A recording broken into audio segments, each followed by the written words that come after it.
Hello everyone, मैं हूं अमित द्विवेदी। तो हमें आज पढ़ना है ट्रायल बैलेंस। अभी मैंने आपको 11th एमपी बोर्ड में एक चैप्टर कराया था डेप्रिसिएशन, उसके पहले भी एक दो चैप्टर अपलोड कर दिए हैं मैंने।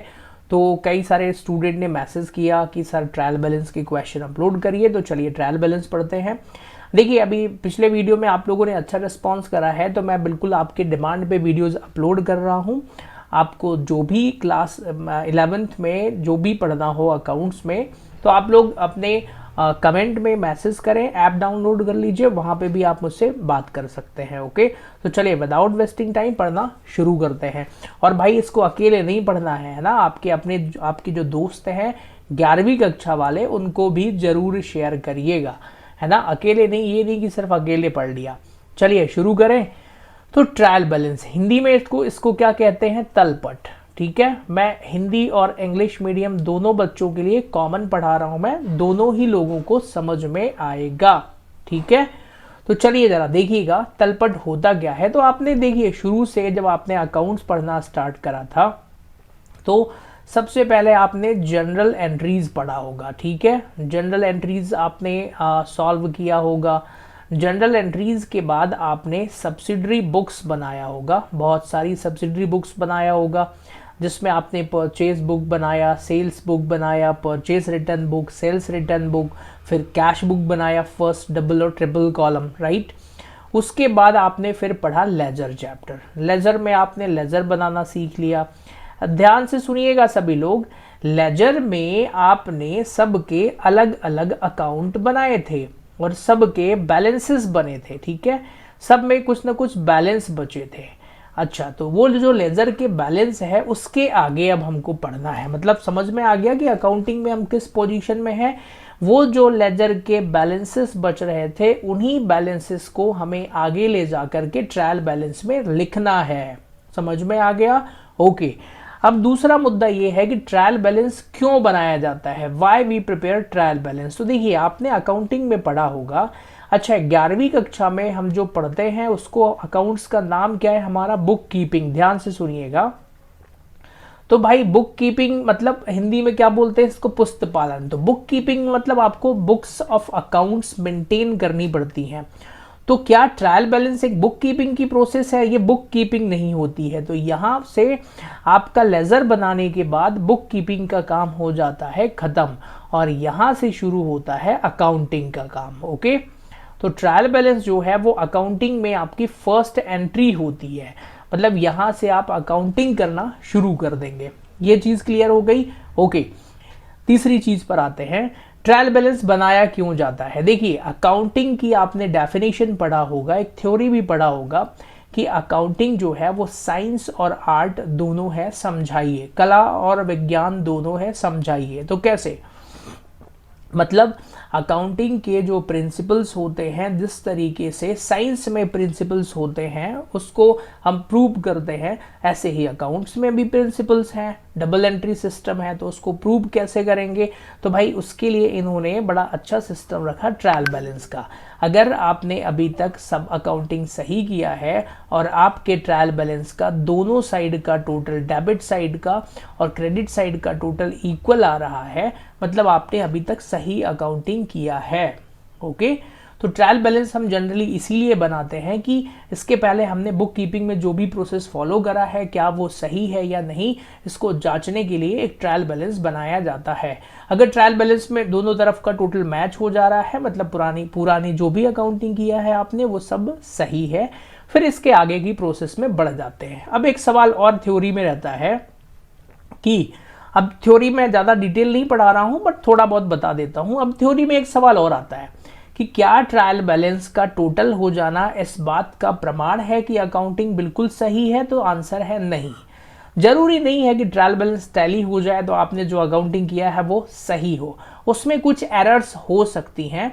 तो उन एरर्स के लिए ही एक चैप्टर हमको पढ़ना पड़ेगा, that is known as rectification of errors. ठीक है, तो ट्रायल बैलेंस के बाद मैं ये रेक्टिफिकेशन ऑफ एरर्स वाला चैप्टर भी पढ़ा दूंगा। हिंदी में इसको क्या बोलते हैं? अशुद्धियों का संशोधन। ओके, तो ये भी करवा दूंगा मैं, लेकिन ऑन डिमांड, जो भी जिस चैप्टर की डिमांड आएगी। ट्रायल बैलेंस के लिए बहुत सारे स्टूडेंट ने मैसेज किया, ट्रायल बैलेंस ऑन डिमांड था, तो मैं अब शुरू कर देता हूँ, ठीक है। चलिए नाउ भाई ट्रायल बैलेंस बनाया कितनी मेथड से जाता है, देखिए आपकी बुक में 4 मेथड दी हुई है, ठीक है। क्या सारी बुकों में 4 मेथड दी हैं? कुछ किताबों में 3 मेथड के बारे में भी बात करते हैं, पर जनरली ट्रायल बैलेंस की 4 मेथड होती हैं, ठीक है। सबसे पहली मेथड कौन सी हो जाएगी? टोटल मेथड, ठीक है। इस टोटल मेथड में जो भी लेजर का टोटल आता है, डेबिट साइड का भी और क्रेडिट साइड का भी, तो वो हम ट्रायल बैलेंस में एज इट इज लिख देते हैं। दूसरी मेथड होती है balance method, okay. Balance method, ध्यान से सुनिएगा, बहुत इंपॉर्टेंट चीज बता रहा हूं मैं। दूसरी मेथड का नाम क्या है भाई? बैलेंस मेथड, ध्यान से सुनना है। ये जो बैलेंस मेथड है ना, यही सबसे मेन मेथड है। मतलब अगर आपको सिर्फ क्वेश्चन में दिया है कि ट्रायल बैलेंस बनाओ और मेथड का नाम नहीं लिखा है, तो आप बैलेंस मेथड लगा दीजिए। क्लियर हो गया? ओके। फिर तीसरा होता है टोटल एंड बैलेंस मेथड, ठीक है। और चौथा होता है बैलेंस एंड टोटल मेथड। ये दोनों फालतू हैं, इनके क्वेश्चंस होते भी नहीं है न्यूमेरिकल, और दिया भी नहीं होगा शायद। तो बेसिकली हमको 2 तरीके से ट्रायल बैलेंस पढ़ना है, एक टोटल मेथड से और एक बैलेंस मेथड से, ओके। नाउ अब मेन चीज सर इसका फॉर्मेट बताइए ट्रायल बैलेंस का। देखो जरा 11th क्लास में ये एक ऐसा चैप्टर है जिसमें आप 100% एक्सपर्टाइज लेवल ला सकते हो ट्रायल बैलेंस में। खासकर जो स्टूडेंट मुझसे पढ़ते हैं वो, उनसे ये चैप्टर तो पूरा ही बनेगा, ठीक है। तो आपको इसमें यही सीखना है कि किन चीज़ों को कहाँ रखेंगे, मतलब समझा रहा हूँ मैं। तो देखो इसका फॉर्मेट क्या है, ये स्टेटमेंट है। ट्रायल बैलेंस कोई अकाउंट नहीं होता है, ये एक स्टेटमेंट है। तो फॉर्मेट अपनी मर्जी से बना सकते हो आप। फिर भी हम अकाउंटिंग ट्रेडिशंस को फॉलो करते हुए पर्टिकुलर्स ले लेते हैं।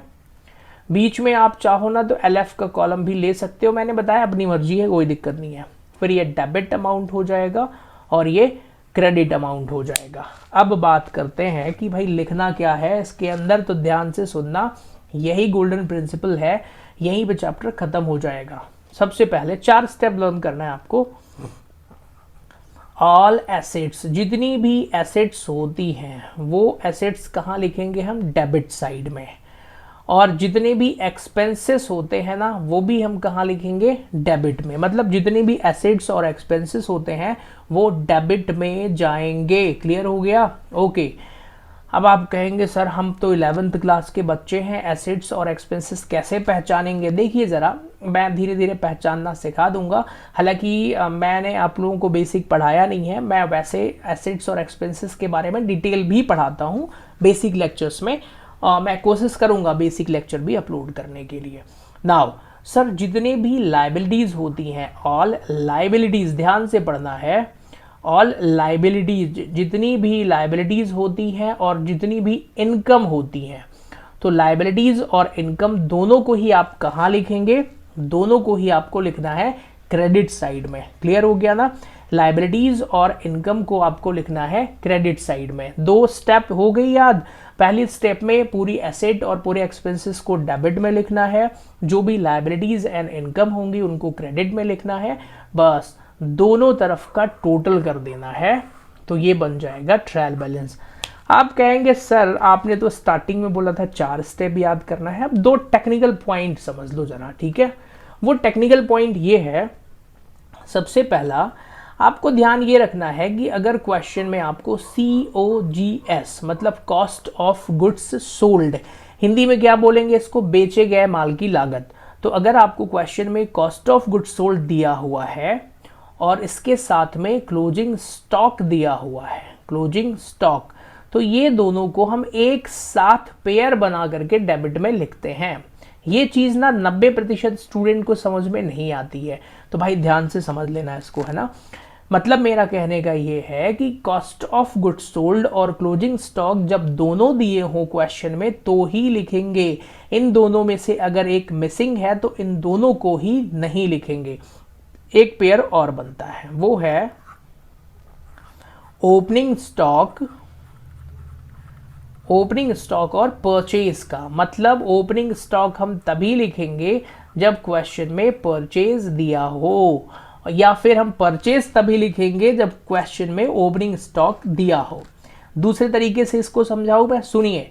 अगर अब यहाँ एक एग्जाम्पल से समझते हैं, अगर आपको क्वेश्चन में COGS दिया हुआ है, कॉस्ट ऑफ गुड्स सोल्ड, और क्लोजिंग स्टॉक दिया हुआ है, और साथ में ओपनिंग स्टॉक भी दे दिया, अब मुझे बताओ क्या लिखेंगे।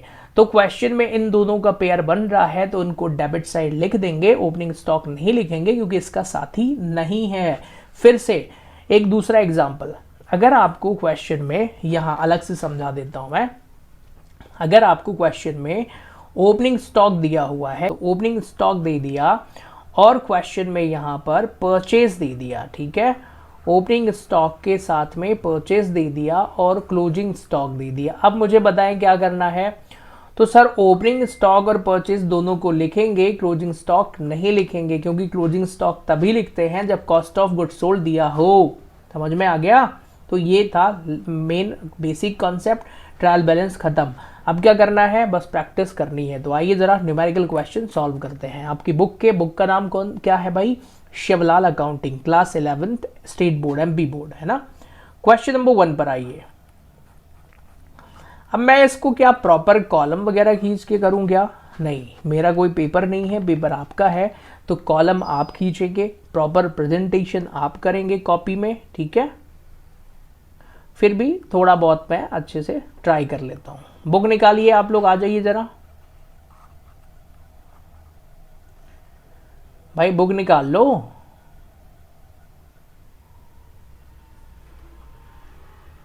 निकाल लिया? चलिए कॉलम खींचिए, क्वेश्चन नंबर 1 डिस्प्ले कराता हूं मैं।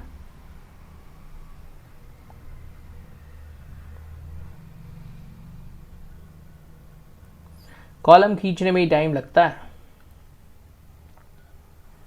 खैर अभी डेप्रिसिएशन में बहुत कॉलम खींचे हैं। ओके, तो आई होप आपने कॉलम ड्रॉ कर लिया होगा। अब बढ़ते हैं आगे, ठीक है। अब आगे क्या करना है हमें? Question number 1 on your screen अभी लाने वाला हूं मैं, आप बिल्कुल बुक रेडी रखिएगा। एक बार हम इसका कॉलम प्रॉपर तरीके से ड्रॉ कर लें तो ये हो जाएगा हमारा पर्टिकुलर्स। थोड़ा सा कॉलम तिरछे हो रहे हैं, कोई दिक्कत नहीं है। And this one is amount, ठीक है।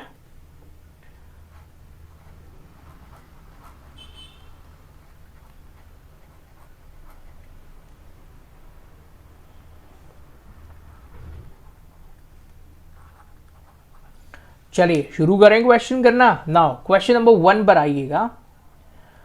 क्वेश्चन नंबर 1 आपके सामने है, हिंदी इंग्लिश दोनों में लिखा है। अच्छा एक काम करता हूं, मैं भी कहाँ लगाऊं क्वेश्चन सॉल्व करने में, है ना।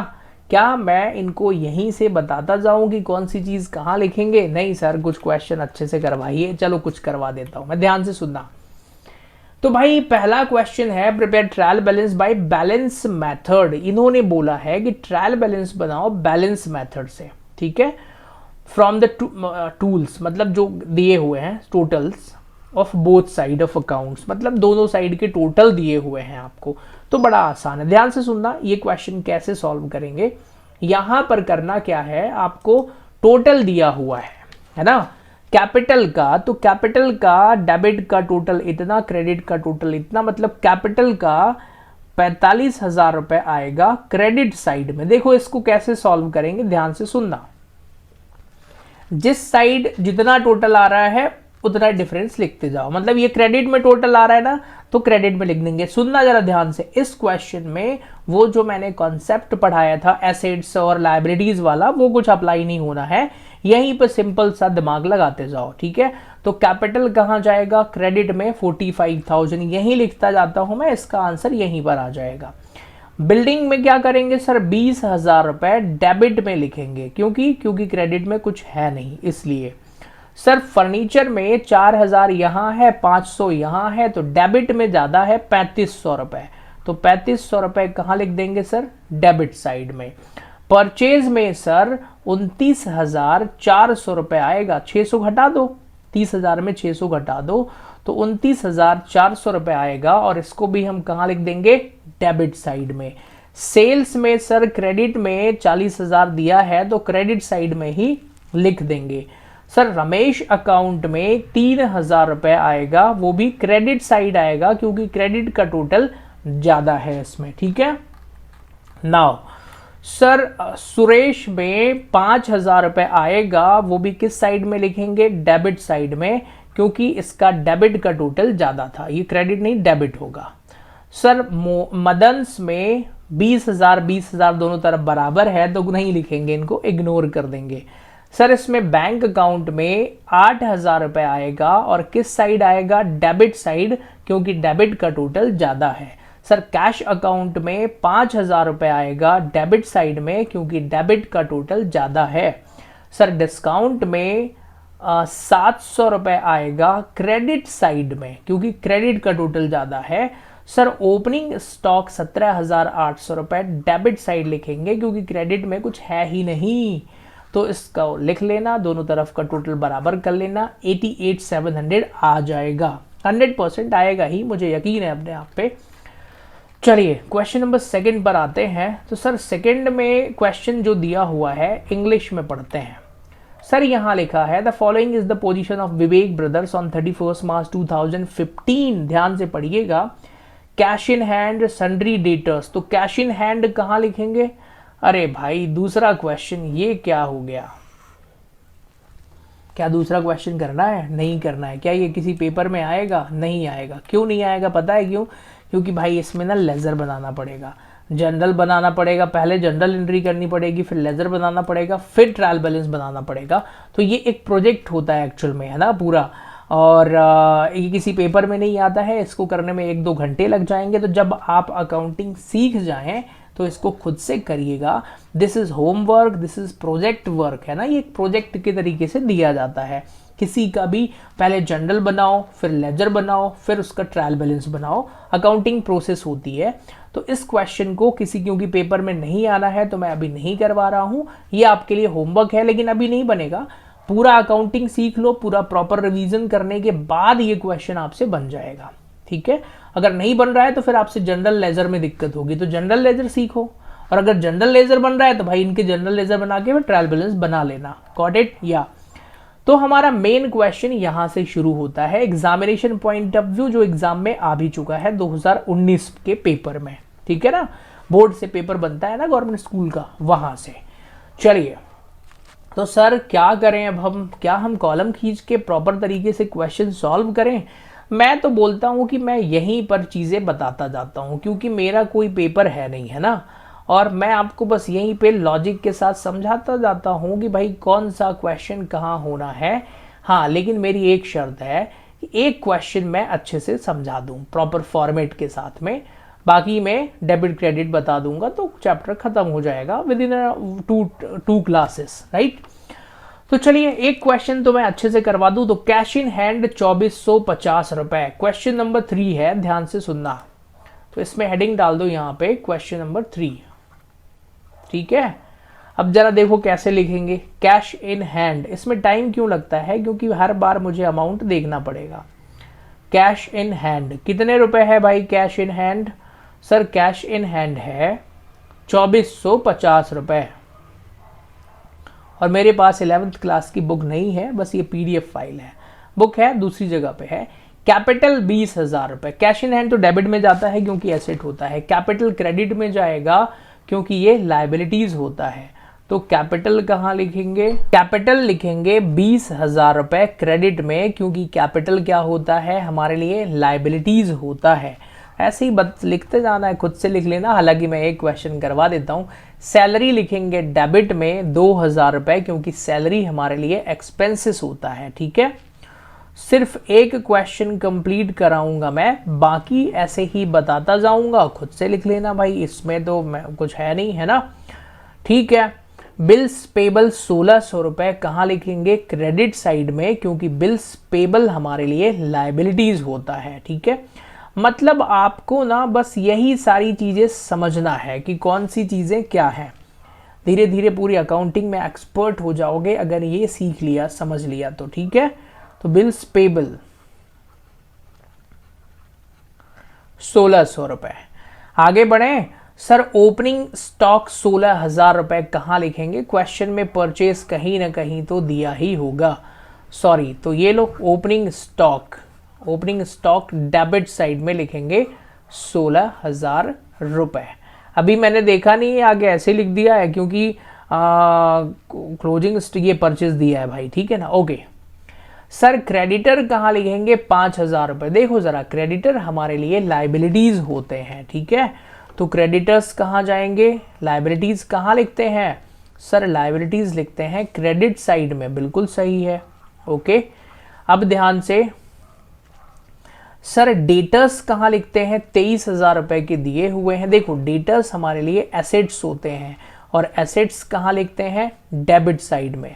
तो इसी तरीके से आपको बस कोई भी चीज़ पहचानना है और उसको डेबिट या क्रेडिट में लिख करके आखिरी में टोटल कर देना है, आंसर आ जाएगा। तो एक क्वेश्चन क्योंकि मैंने बोला है तो प्रॉपर करवा देता हूँ, बाकी चीज़ें बता दूंगा कि कहाँ लिखना है। चलिए बेड डेट्स रिजर्व 500 रुपए। देखिए जरा, कोई भी रिजर्व जिसमें रिजर्व लग गया है समझ लो वो लाइबिलिटीज है एक तरीके से। तो रिजर्व कहाँ जाएगा? क्रेडिट साइड में। 500 रुपए किस नाम से लिखेंगे? इसको शॉर्टकट में लिखते हैं बेड डेट्स रिजर्व, BDR, ठीक है। तो कहाँ लिखेंगे? क्रेडिट साइड में। आगे आए जरा। ओके बिल्स रिसीवेबल 500 रुपए। ऐसा बिल जो हमें मिलने वाला है, बिल्स रिसीवेबल, BR बोलते हैं, ये हमारे लिए एसेट्स होता है, तो इसको हम लिखेंगे डेबिट साइड में। कमीशन रिसीव्ड 3,000 रुपए। कमीशन रिसीव्ड हो रहा है मतलब वो इनकम है, और कोई भी इनकम कहाँ लिखते हैं? क्रेडिट साइड में, ठीक है। Commission received. अब जरा देखिएगा, वेजेस 850 रुपए। तो वेजेस हमारे लिए क्या होता है? मजदूरी, एक्सपेंसेस होता है वो, तो हो जाएगा डेबिट साइड में। अब आपको समझ में आ रहा है कि मैं क्यों बोल रहा हूँ कि भाई मैं सारे क्वेश्चन ट्रायल बैलेंस के ना प्रॉपर नहीं कराऊंगा, बार बार कॉलम खींचने पड़ेंगे क्योंकि थोड़ा सा क्वेश्चन लेंथी तो होगा ही, है ना। तो मैं वहीं पर समझा दिया करूंगा कि कौन सी चीज़ कहाँ लिखना है, वहाँ आप लिख लेना, ऑडियो वीडियो आपके पास रहेगा ही, और सॉल्व कर लेना। चलिए वेजेस के बाद परचेज 10,500 रुपए। तो परचेज कहाँ जाएगा सर? परचेज तो हमारे लिए डेबिट में आएगा, 10,500 रुपए। ओके मैंने बताया था ना परचेज डेबिट में ही लिखेंगे जब closing stock, sorry opening stock दिया हो तो परचेज आ जाएगा डेबिट साइड में। आगे बढ़ते हैं सर, ये हो गया सेल्स 25,000। सेल्स कहाँ जाएगी भाई? सेल्स एक तरीके की इनकम ही है, तो सेल्स 25,000 क्रेडिट में आएगा सर। फिर सर परचेज रिटर्न, देखो जरा टेंशन मत लो, परचेज का उल्टा ही परचेज रिटर्न होगा। तो सर परचेज रिटर्न कहाँ लिखेंगे? जहां परचेज ना लिखते हो, परचेज कहाँ लिखते हैं? डेबिट में, तो रिटर्न उल्टा कर दो। तो रिटर्न कहाँ जाएगा? 200 रुपए क्रेडिट में।